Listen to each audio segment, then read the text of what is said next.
Hey guys, LevelCap here. Today I've got some Destiny Moon gameplay with the exclusive mission that they allowed you to play in the beta for a 2-hour period back on the 26th. Now that the beta's over, Bungie has released some pretty impressive statistics about it. About 4.6 million people actually played the beta, which is insane to think about.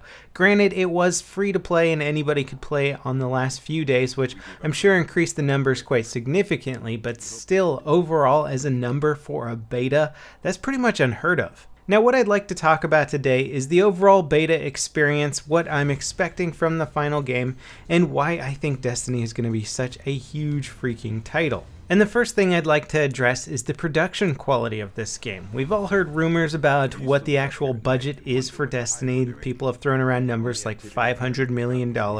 Turns out that a lot of that money is reserved for future developments of Destiny, and not necessarily all $500 million went into the initial production. But still, it's a pretty darn large number for any game, and frankly, it's one of the largest numbers that we've seen in game development history. And what better way to show it off than this actual moon mission? The atmospherics in this level are just astounding. It really does kind of make you feel like you're on the moon. A little satellite flies overhead, orbiting around the moon. There's been some cool time-lapse videos of people looking at the Earth from the moon, and it actually rotates realistically, and as the sun orbits around, you see the shadow on the Earth change. Shadows on the moon change because it actually has a realistic day-night cycle, and there's a lot of other planets in the solar system that you can visit.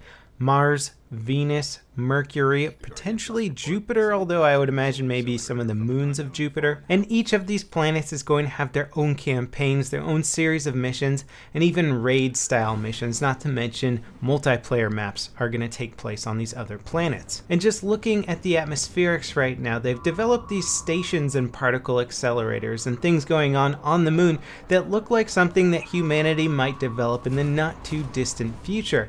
Then at the same time, we've got these crazy looking aliens that come in and sort of invade and attack you, and then there's also going to be some subterranean caves that we see later on that are completely alien. So it kind of grounds you in reality a little bit and then throws all this crazy fantasy at you, just creating this wonderful ambiance. Now, I'll be honest, before I got into the alpha and beta, I sort of had a stuck-up opinion of the storyline in Destiny. They didn't really sell it to me too well with the previews, and I thought it was just going to be overly cheesy and simplistic. But I have to say, now that I've been playing the beta a bit, and I'm sort of like enjoying the alien races and trying to figure out what's going on in the solar system, what actually happened, I really want to know more. And they've done a good job of setting up your character in that you've sort of been revitalized by the ghost in the beginning of the game, and so you don't really have any memories or knowledge of what's supposedly going on here. So it's all kind of being revealed to you, even though the rest of the world seems to already know what's going on. And it doesn't hurt when you have a lot of familiar voices doing a lot of the voice acting in this game. Peter Dinklage, also known as the Dinklebot now,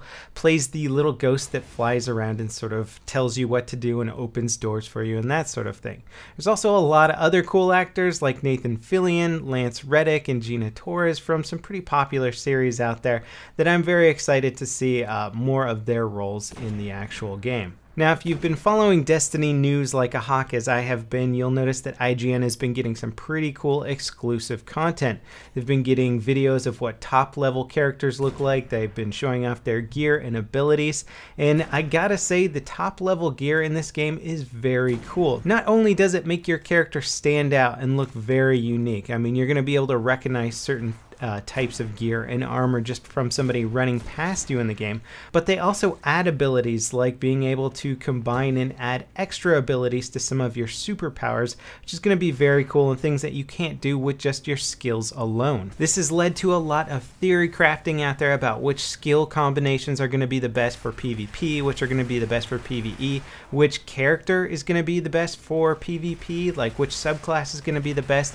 I still haven't decided on which class I want to start playing, I'm leaning towards the Warlock, but then again, the Titan looks very cool and I like his armor the best. And on the other hand, the Hunter is going to have an amazing PvP superpower and potentially one of the fastest sprints in the game. So it's still very hard trying to figure out which character I want to play the most, and it's really just been a lot of good food for thought while we have to wait till September 9th for the full release. Now, despite being a huge Destiny fanboy already, there are still some areas of the game that I would like to see perhaps improved upon a little. The AI in the game isn't particularly impressive. It is very reminiscent of Halo, and I like that, but ultimately when it comes down to it, I really wasn't feeling challenged while playing the beta. Granted, these are a lot of the beginning missions. You don't really get to play any missions beyond level 6 at this point, so I suppose they really do want you to have an easy time early in the game and for it to get harder later on. But at the same time, it would be kind of neat if when switching to hard difficulty that instead of just upping the level difficulty of the minions you fought, perhaps they would get new abilities and react in smarter ways. A few other things that I could see being bothersome, especially in the PvP realm of things, are things like unavoidable deaths. Some classes have super abilities like the Warlocks, for example, where you basically just shoot out a giant bolt of energy that explodes and kills anything in a room. Because you have a radar that essentially tells you where your opponents are, you can pretty much just jump around the corner, throw a ball of energy into a room, and kill anybody in there. People in there don't really have much that they can do to defend against this, so I don't like essentially unavoidable deaths. It feels like in other games there's always a good way to try and anticipate or have a good chance of fending off your foes, and in Destiny's case it seems like if you have a super, sometimes you're just going to win that fight regardless. Another thing that I could see potentially being annoying is the jumping ability between classes. At least in the beta, the height difference was not consistent, so the Titan seemed to have one of the highest jumps available because he kind of had a jetpack.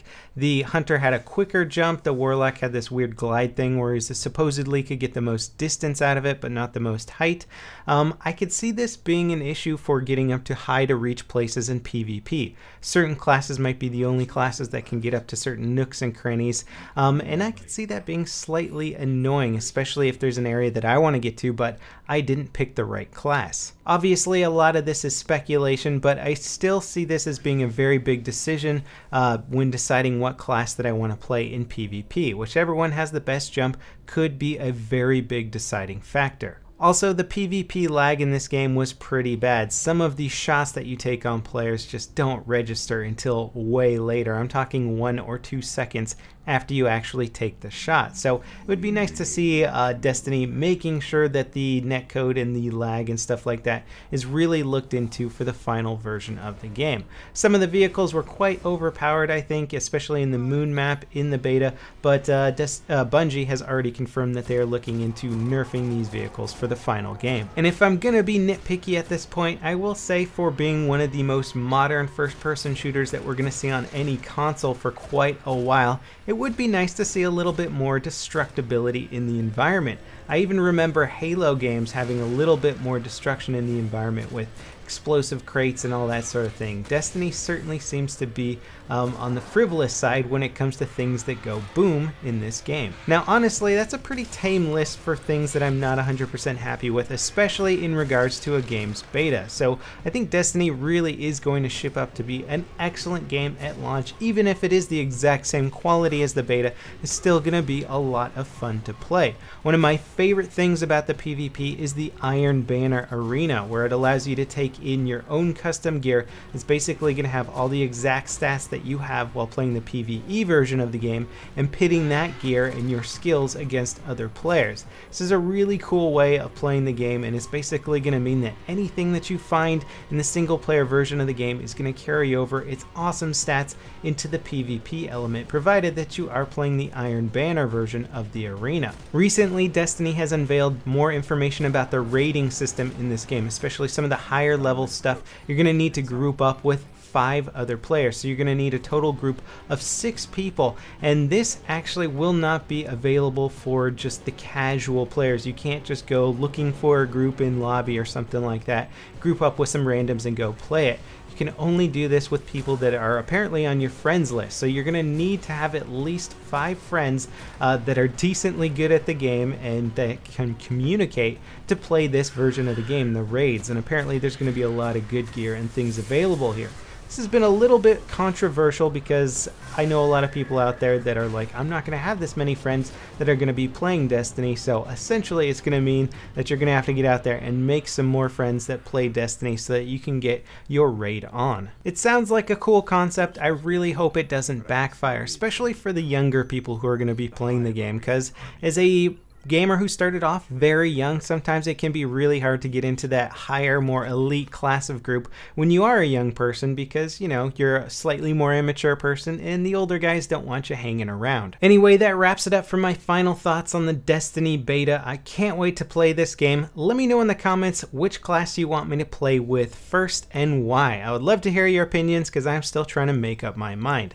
As always, guys, thanks for watching and I'll see you next time. This is LevelCap signing off.